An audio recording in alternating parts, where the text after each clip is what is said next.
की, भारत माता की।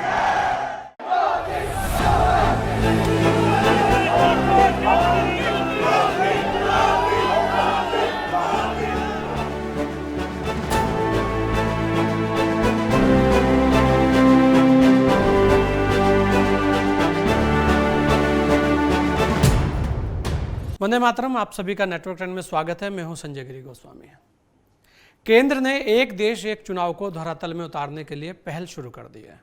इसे मूर्त रूप देने के लिए पूर्व राष्ट्रपति रामनाथ कोविंद की अध्यक्षता में इसकी पहली बैठक भी आयोजित की गई है।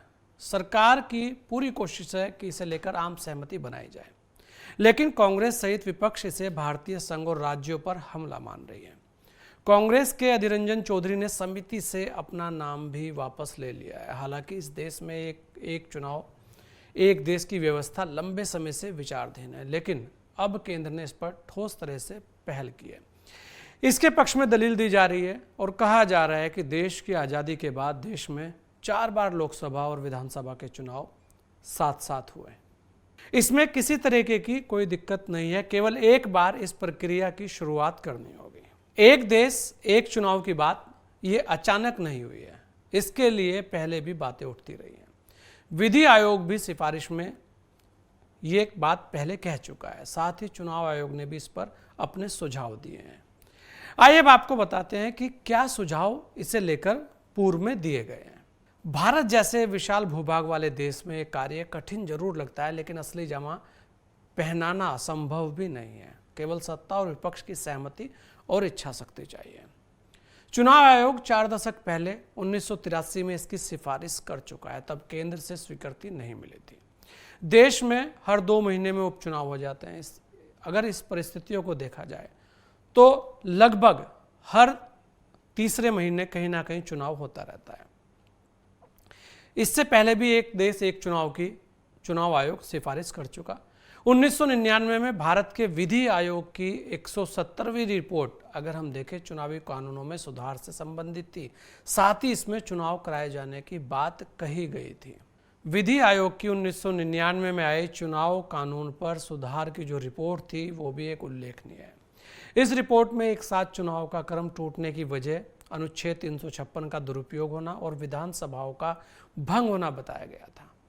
न्यायमूर्ति बीपी जीवन रेड्डी की अध्यक्षता में आयोग ने बताया कि 1967 के बाद लोकसभा और राज्य विधानसभाओं में कई बार चुनाव बाधित हुए। राज्य विधानसभाओं को लेकर अलग अलग चुनाव कराना एक अपवाद होना चाहिए, न कि एक नियम होना चाहिए। हालांकि आयोग ने स्वीकारा कि हर 5 साल में एक चुनाव कराने के लिए चुनाव कार्यक्रमों में कुछ समायोजन करना होगा। बीजेपी ने 2014 में अपने घोषणा पत्र में एक देश एक चुनाव की दिशा में काम करने की बात कही थी। 2015 में संसद की स्थायी समिति ने 2 चरणों में लोकसभा और विधानसभा चुनाव कराने की बात कही थी। संसदीय समिति ने भी अपनी रिपोर्ट में लोकसभा और विधानसभा चुनाव एक साथ कराए जाने के कई औचित्य बताए थे। राज्यसभा में प्रस्तुत एक रिपोर्ट में सुझाया गया था कि सभी दलों को एक साथ चुनाव कराने पर गंभीरता से सोचना चाहिए। 2018 में जस्टिस बीएस चौहान की अध्यक्षता वाले विधि आयोग ने एक ड्राफ्ट रिपोर्ट में एक साथ चुनाव कराने की बात कही, लेकिन संविधान के अनुच्छेद 83, अनुच्छेद 85, अनुच्छेद 172, अनुच्छेद 174, अनुच्छेद 356 में संशोधन की बात भी कही गई। दरअसल केंद्र सरकार के जरिए राज्यों में राष्ट्रपति शासन लगाने के लिए संविधान के अनुच्छेद 356 का उपयोग किया गया है। 1966 से लेकर 1971 के बीच विभिन्न राज्यों में 39 बार राष्ट्रपति शासन लगाया गया। 2022 में विधि आयोग ने यहां तक कहा कि भारत में एक साथ चुनाव कराना न केवल आदर्श है बल्कि वांछनीय भी है। आयोग ने इसकी व्यावहारिकता परखने के लिए 6 प्रश्नों का एक सेट भी तैयार किया था। इनमें एक सवाल यह था कि क्या एक साथ चुनाव कराना किसी भी तरह लोकतंत्र संविधान की मूल संरचना या संघीय राजनीति के साथ छेड़छाड़ है। यह भी पूछा गया है कि जहां किसी राजनीतिक दल के पास बहुमत नहीं है वहां यह प्रस्तावित है कि पीएम या मुख्यमंत्री का चयन या नियुक्ति उसी तरह की जाए जैसे सदन या विधानसभा के अध्यक्ष का चुनाव किया जाता है। तब क्या यह संविधान की 10वीं अनुसूची यानी दल बदल का कानून के अनुरूप होगा? इसके लिए ऐसे प्रस्ताव और सुझाव भी आते रहे कि अगर कभी कभी समय अगर कभी किसी समय लोकसभा भंग होने की नौबत आ जाए तो राष्ट्रपति बाकी अवधि में सरकार चलाए और मंत्रिपरिषद उन्हें सहयोग करे, या फिर लोकसभा का कार्यकाल लंबा हो जाए तो 5 साल के बजाय शेष अवधि के लिए चुनाव कराए जाए।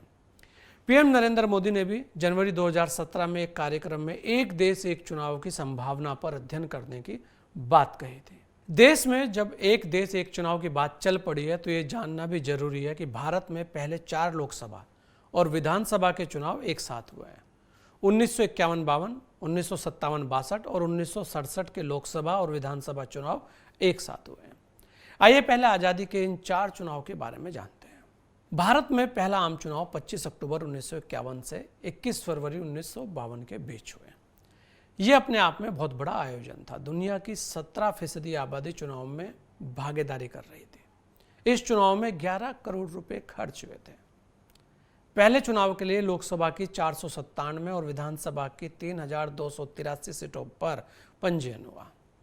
आम चुनाव पहला वोट हिमाचल के चीनी तहसील में पड़ा। आम चुनाव की प्रक्रिया 4 महीने तक चली। 53 पार्टियां चुनाव मैदान में उतरी थी। कांग्रेस ने 364 सीटें जीतकर प्रचंड बहुमत हासिल किया था। कम्युनिस्ट पार्टी को 16 और सोशलिस्ट पार्टी को 12, जनसंघ को 3 सीट मिली थी। उस समय देश की विधानसभाओं के चुनाव एक साथ कराए गए, तब राज्यों में भी चुनाव एक साथ कराए गए। चुनाव में कांग्रेस को बम्पर फायदा हुआ। राज्यों में कांग्रेस की सरकारें बनी। 1957 में कांग्रेस को लोकसभा में 371 और सीपीआई को 27 सीटें प्राप्त हुई। तमाम आशंकाओं के विपरीत कांग्रेस के वोट और वोट प्रतिशत दोनों बढ़े। केवल कम्युनिस्ट पार्टी और प्रजा सोशलिस्ट पार्टी ही दहाई का आंकड़ा छू पाई। 1962 में कांग्रेस की सीटें जरूर कम हुई। कांग्रेस को 361 सीटें मिली। सीपीआई ने 29 सीटें हासिल की। देश में एक साथ चुनाव कराए जाने का सिलसिला 1967 के बाद टूट गया। अलग अलग चुनाव की उस टाइम शुरुआत यूपी से हुई। तब विधानसभा में किसी दल को बहुमत नहीं मिला। चुनाव में किसी को बहुमत नहीं मिला। कांग्रेस को 199 सीटें हासिल हुई। जनसंघ ने अपना प्रभाव बढ़ाया, उसे 98 सीटें हासिल हुई। विपक्ष ने संयुक्त मोर्चा बनाया। चौधरी चरण सिंह के नेतृत्व में सरकार बनी। ये नेहरू के जीवन का आखिरी चुनाव था। चीन युद्ध के बाद की परिस्थितियों में कांग्रेस पहली बार 50% से ज्यादा वोट हासिल नहीं कर सकी। 1967 में कांग्रेस को 6 राज्यों में पराजय का सामना करना पड़ा। पहली बार लगा कि कांग्रेस एक छत्र वर्चस्व जो है वो कांग्रेस का खत्म हो जाएगा। लेकिन कुछ समय बाद यूपी में गठबंधन की सरकार गिर गई। यहीं से फिर चुनाव कराने की परिस्थितियां आई। 1971 में समय से पहले लोकसभा के चुनाव हो गए। उसके साथ ही लोकसभा और विधानसभा चुनाव एक साथ कराए जाने का जो सिलसिला चल रहा था वो भी थम गया। उस समय इंदिरा गांधी ने कांग्रेस के विभाजन के बाद अपनी लोकप्रियता को देखते हुए आम चुनाव समय से पहले कराए थे। इसके बाद समय समय पर लोकसभा चुनाव और विधानसभा चुनाव कराए जाने की बात अलग अलग मंच पर और अलग अलग स्तर पर उठती रही। अब केंद्र ने बाकायदा पूर्व राष्ट्रपति रामनाथ कोविंद की अध्यक्षता में एक कमेटी बनाकर इसे धरातल पर उतारने की शुरुआत कर दी है। माना जा रहा है कि केंद्र इस मामले में काफी गंभीर है। इस कमेटी में अगर हम देखें, अध्यक्ष रामनाथ कोविंद के अलावा वरिष्ठ अधिवक्ता हरीश साल्वे, केंद्रीय गृह मंत्री अमित शाह, कांग्रेस नेता अधीर रंजन चौधरी, डीपीए पार्टी के नेता गुलाम नबी आजाद, 15वें वित्त आयोग के अध्यक्ष एनके सिंह, लोकसभा के पूर्व महासचिव डॉक्टर सुभाष कश्यप, पूर्व मुख्य सतर्कता आयुक्त संजय कोठारी शामिल है। कमेटी ने अपना काम शुरू कर दिया। कमेटी की इस दिशा में एक बैठक हो भी चुकी है। एक देश एक चुनाव के लिए बनी कमेटी को मूलतः इन खास बातों पर काम करना होगा। कमेटी को लोकसभा, विधानसभा, स्थानीय निकाय के चुनाव एक साथ कराने की संभावना को तलाशना होगा। इसके लिए लोक अधिनियम और अन्य नियमों में संशोधन की जांच और उनकी सिफारिश करनी होगी। यह भी जानना होगा कि इसके लिए राज्यों के समर्थन की जरूरत हो तो उसकी सिफारिश करनी होगी। अगर कभी लोकसभा या विधानसभा में त्रिशंकु, दल बदल या अविश्वास प्रस्ताव के कारण सरकार गिरने की नौबत आए तो फिर ऐसी स्थिति में समाधान की तलाश क्या होगी, क्या समाधान उसका होगा, इस पर बात करनी होगी। एक साथ चुनाव ना हो सके तो विभिन्न चरणों और समय सीमा की तलाश करनी होगी। एक बार एक साथ चुनाव होने के बाद ये चक्र ना टूटे, इसके लिए सुरक्षा उपाय और आवश्यक संविधान संशोधन की सिफारिश करनी होगी। एक साथ चुनाव करने ईवीएम और मैन पावर आदि का आकलन करना होगा। वोटर लिस्ट और वोटर आईडी को बनाने की सिफारिश, उससे जुड़े पहलू पर फोकस करना होगा। अगर हम देखें, एक राज्य एक चुनाव को लेकर केंद्र सरकार की दलील है कि इससे कई तरीके की सहूलियत होगी। एक साथ चुनाव कराने को लेकर क्या फायदे हो सकते हैं, उस पर भी नजर डाल लेते हैं। जैसे कि 2019 के लोकसभा चुनाव में लगभग 10,000 करोड़ का खर्च आया था। चुनाव में सियासी दलों को भी बहुत खर्च करना पड़ता है। देश में एक साथ चुनाव कराने पर धन की बचत होगी, चुनाव के खर्चे आधे हो जाएंगे। अभी चुनाव बहुत खर्चीले हो रहे हैं। बार बार चुनाव होने पर विकास काम बाधित होते हैं। चुनाव आचार संहिता लगती है, तब जरूरी कामकाजों के अलावा पूरा फोकस, पूरा विकास कार्य रुक जाता है। हमारे देश में 85 करोड़ से ज़्यादा मतदाता है। लोकसभा में ही 1 करोड़ से ज़्यादा मतदान कर्मियों को ड्यूटी पर लगाना पड़ता है। केंद्रीय सशस्त्र बल की 1500 से अधिक कंपनियां तैनात की जाती हैं। उनका कामकाज प्रभावित होता है। माना जा रहा है कि लोकसभा विधानसभा चुनाव के साथ होने पर, इसमें एक साथ चुनाव होने पर सरकार विकास और शासन के कार्यों पर अधिक ध्यान देगी। बहुत सारी चीज़ों में कटौती भी हो जाएगी। पहले भी देश में एक साथ लोकसभा और विधानसभा चुनाव हुए हैं। अभी दुनिया में दक्षिण अफ्रीका में संसद और विधानसभाओं के, और स्वीडन में संसद, प्रांतीय और निकाय चुनाव एक साथ होते हैं और ये सफलतापूर्वक हो भी रहे हैं। जटिल समझे जाने वाले जीएसटी कानून पर भी इसी तरह आम सहमति बनी थी। गौर करने लायक बात यह भी है कि देश में लोकसभा और विधानसभा के 4120 सदस्य चुने जाते हैं। 1998 में जब एक देश एक चुनाव की बात ने फिर जोर पकड़ा था, तो उसके पीछे कारण भी यह था कि सियासी दलों ने चुनाव लड़ने के लिए 90 अरब रुपए खर्च किए थे। 2014 के आम चुनाव में 30,000 करोड़ रुपए खर्च हुए, जबकि पिछले चुनाव में यानी 2019 में सियासी दलों ने 550 अरब रुपये खर्च किए। स्पेन में से लेकर एक अध्ययन में कहा गया है कि एक साथ चुनाव मतदाताओं के लिहाज से भी अनुकूल रहता है। इसके पक्ष में दलील दी जाती है कि लोकसभा का चुनाव का खर्च केंद्र वहन करता है, जबकि विधानसभा चुनाव का खर्च राज्य उठाता है, जबकि एक साथ चुनाव कराने पर यह खर्च आधा हो सकता है। अगर हम विपक्ष की माने तो विपक्ष इसके विरोध में कई तरीके की दलीलें दे रहा है। उनका मानना है कि यह भारत के संघीय ढांचे पर चोट है।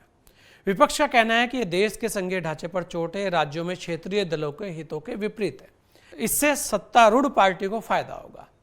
शुरू के चुनाव में कांग्रेस को फायदा हुआ था। यह जटिल प्रक्रिया है। विपक्ष ने कहा है कि इतने बड़े मुद्दे पर केंद्र ने विपक्ष को विश्वास में नहीं लिया है, उससे परामर्श नहीं किया है। धन के खर्च को रोका नहीं जा सकेगा। 2019 में इसी व्यवस्था में चुनाव होते तो नई ईवीएम के लिए 4500 करोड़ रुपए की दरकार होती। अगर कोई सरकार पहले गिर जाती है तो फिर क्या होगा? 7 लोकसभा समय से पहले भंग हो चुकी है। उच्च स्तरीय समिति सिर्फ रस्मी कवायद है, समिति की संरचना भी बेकार है। लोकसभा विधानसभा चुनाव एक साथ होने में राष्ट्रीय मुद्दे हावी होंगे। क्षेत्रीय पार्टियों को इसका सीधा नुकसान हो सकता है। असमंजस इस पर है कि अगर एक देश एक चुनाव पर अमल होगा तो इस साल होने वाले राज्यों के विधानसभा चुनाव टालने पड़ेंगे या फिर लोकसभा के चुनाव पहले कराने पड़ेंगे। कई राज्यों में राज्य सरकारें बर्खास्त करनी होगी या फिर विधानसभा भंग करनी पड़ेगी। एक देश एक चुनाव को लेकर अलग अलग प्रतिक्रियाएं सामने आई है। सियासी दलों के साथ साथ चुनाव आयुक्त, संविधान विशेषज्ञों ने भी अपनी अपनी राय दी है। Congress, TMC, AAP, Dramuk, TDP, CPI, CPM, JDU, RJD, Goa forward party और फॉरवर्ड ब्लॉक ने इसका विरोध किया है। अन्ना द्रमुक, श्रोमणी अकाली दल, सपा, बीआरएस ने पिछले विधि आयोग में इसका समर्थन किया था, लेकिन अब सपा भी इसके विरोध में आई है। पूर्व चुनाव आयुक्त एसवाई कुरैशी का कहना है कि अगर इस पर सहमति बनी तो ये अच्छी बात होगी। राज्यसभा के पूर्व महासचिव योगेंद्र नारायण का कहना है कि राजनीतिक दलों में लोक लुभावन नारों को देने की होड़ लगती है। बार बार चुनाव की प्रक्रिया इस प्रवृत्ति को बढ़ाती है। चुनाव में खर्च भी बहुत होता है। पूर्व मुख्य चुनाव आयुक्त ओपी रावत का कहना है कि यह किया जाना संभव है, बस आपको एक रोड मैप बनाने की जरूरत है। पूर्व चुनाव आयुक्त टीएस कृष्णमूर्ति का कहना है कि लोकसभा विधानसभा चुनाव एक साथ कराना उपयुक्त है, लेकिन इस व्यवस्था को लागू करना व्यावहारिक रूप से कठिन होगा। पूर्व राष्ट्रपति प्रणब मुखर्जी और रामनाथ कोविंद ने इसका समर्थन किया था। अगर देश में एक देश एक चुनाव के तहत चुनाव होते हैं तो उसकी प्रक्रिया क्या होगी और क्या बदलाव करने होंगे, इसे भी एक बार देख लेते हैं। वैसे एक साथ चुनाव में संविधान के संशोधन के 3 तरीके बताए गए हैं। संसद में साधारण बहुमत से कानून पास करना, संविधान के अनुच्छेद 368(2) के तहत विशेष बहुमत से कानून पास करना, संसद में 2/3 बहुमत के जरिए कानून पास करना, जिसे 50% राज्यों से अनुमोदन कराना होगा। इसमें तीसरे तरीके को ही संविधान विशेषज्ञ उपयुक्त मानते हैं। आगे इसकी प्रक्रिया को समझना होगा। सबसे पहले इस विधेयक को देश की आधी विधानसभाओं यानी कम से कम 14 विधानसभाओं से पास कराना होगा। इसके बाद संविधान संशोधन के जरिए सदन के दोनों सदनों में इसको पास कराना होगा। फिर राज्यों की सहमति के आधार पर इसे लागू करना होगा। एक देश एक चुनाव के आधार पर देश में एक वोटर लिस्ट तैयार होगी। गौर करने लायक बात यह भी है कि लोकसभा चुनाव से पहले मध्य प्रदेश, तेलंगाना, मिजोरम, छत्तीसगढ़, राजस्थान में विधानसभा चुनाव होंगे, जबकि लोकसभा चुनाव के साथ आंध्र प्रदेश, अरुणाचल प्रदेश, ओडिशा, सिक्किम, झारखंड में लोकसभा चुनाव के साथ चुनाव होने की संभावना है। इस पर तर्क है कि गठबंधन सरकारों में कई बार अंतर विरोध के चलते सरकार गिर जाती है, तो फिर चुनाव तो कराने ही होगा। इसके जवाब में कहा गया है कि हर लोकसभा विधानसभा का कार्यकाल निश्चित होना चाहिए। किसी गठबंधन की सरकार गिर जाए तो दूसरे गठबंधन को मौका देना चाहिए। किसी स्थिति में लोकसभा विधानसभा में सर्वदलीय सरकार भी बाकी अवधि के लिए बनाई जा सकती है। नई सरकार कॉमन मिनिमम प्रोग्राम के तहत बने। किसी सांसद विधायक का निधन हो जाए या किसी वजह से अयोग्य साबित हो जाए तो दूसरे स्थान पर रहने वाले उम्मीदवार को अवसर दिया जा सकता है।